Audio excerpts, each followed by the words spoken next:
Hey everyone, how's it going? Delrith here, bringing you another rapid fire review, this time for the game Cadence of Hyrule, Crypt of the NecroDancer, featuring the Legend of Zelda. Damn, that's a mouthful. I think for the sake of being able to breathe, I'm going to simply refer to it as Cadence of Hyrule or Cadence. Also, I'm not kidding, that's the actual title for the game. It's called Cadence of Hyrule, Crypt of the NecroDancer, featuring the Legend of Zelda. I think maybe they should have shortened it. Anyway, this game was developed by Brace Yourself Games for the Nintendo Switch, with it also featuring the legendary composer, at least in my mind, Danny Baranowski. For anyone who isn't familiar with what Crypt of the NecroDancer is, the original game, it's a roguelike rhythm-based indie game involving the adventures of a girl named Cadence delving down into a dungeon to try and find her dad, while being forced to fight a ton of different monsters through a variety of fantastic soundtracks. Cadence of Hyrule is a spin-off of NecroDancer, featuring Cadence once again, but this time having her teleported to Hyrule to assist Link and Zelda against a villain named Octavo, who has taken control of the kingdom. He's a magical wizard sort of dude with a focus on music, which is why every living creature has begun to boogie in time to the beat that's playing in the world.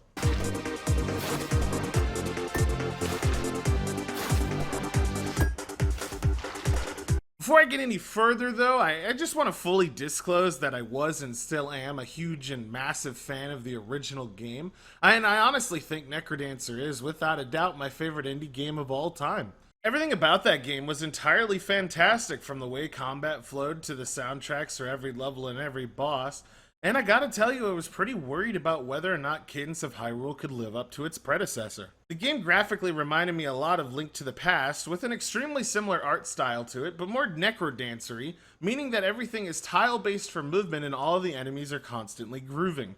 It's an entirely charming way of doing the visuals in any game, and I found myself completely happy with it.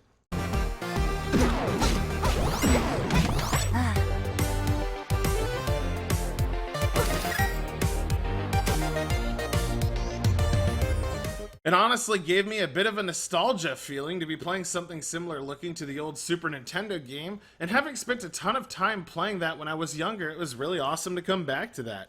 The sprites themselves are all incredibly detailed, and overall I had zero complaints about the enemies, environments, characters, items, or anything else that I could think of.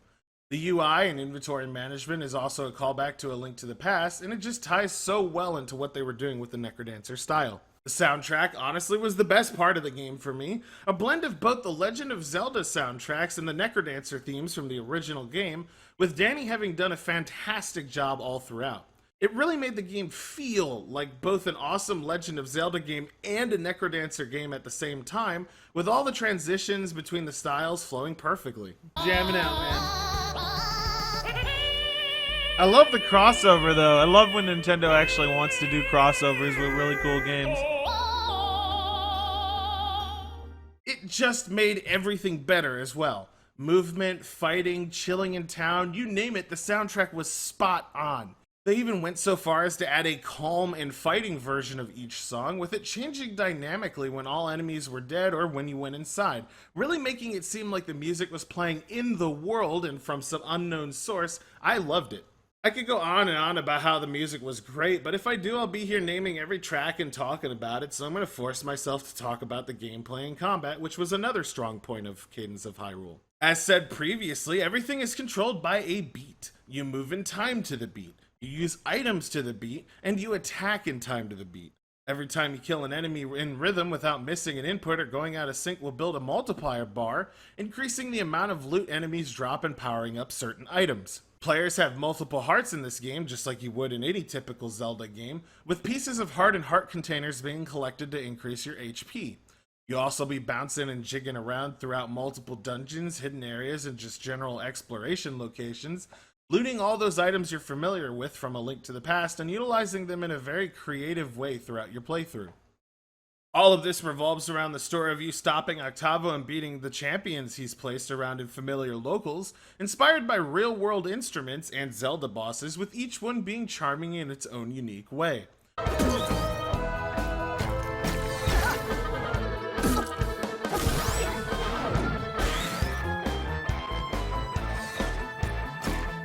You'll have the chance to vary up your own playstyle as well, as there's more than a dozen different weapons in the game, with a lot of unique ones later on that completely alter how you bounce around to the beat.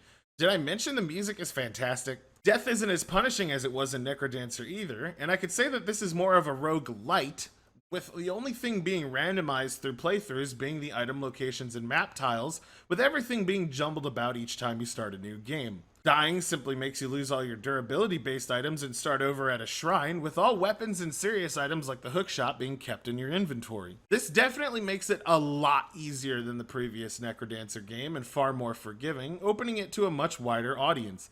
I can understand this due to it being a Legend of Zelda license, so it didn't bother me in the slightest. If you're into challenge though, and you want an extremely hard version of it, you don't have to worry. There are 1 HP characters, permadeath runs, and multiple game modes you can unlock after beating it the first time, each one truly testing your skill at the NecroDancer franchise. Personally, I plan on doing a couple of more playthroughs, especially the permadeath one, which sounds real interesting, as the game was just so good overall that it's something I'm more than willing to do. As far as the length of the story, you'll get about 5 hours on your first casual playthrough, maybe even 8 if you do 100% of everything and maybe do a few dungeons a couple of times, so it's not too long but still entirely satisfying in its own right. I suppose I wish it would have been a bit longer, but given the game's $25 price tag and the multiple replay modes, it fits well. Oh yeah, and as a side note, this game has co-op. It's only local though, but still an added bonus if you want to experience the game completely with a friend. Maybe in the future, hopefully, online will be an option, but since it wasn't in the previous title, I don't think that it'll be a thing.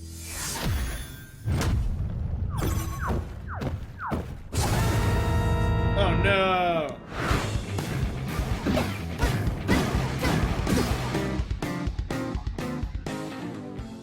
So what overall would I give Cadence of Hyrule? With everything factored in, including price, I'm going to give this a solid 9 out of 10. It's a fantastic game that is an absolute blast to play and entirely worth your time and money. I recommend it to anyone who was a fan of the previous NecroDancer game, and I'll personally be putting another 20 to 30 hours into it. To put it into perspective, I'd have given the original NecroDancer a 10 out of 10 if I had reviewed it.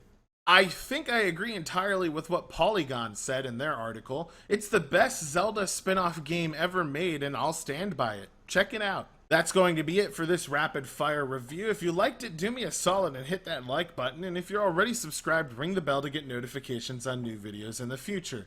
Oh yeah, and if you like the rapid fire reviews and would like to see when I'm doing them live on Twitch, you can head over to my Twitter at AJSADelrith and give me a follow. I'd really appreciate it. Until the next video, this is Delrith, and I'll be seeing you.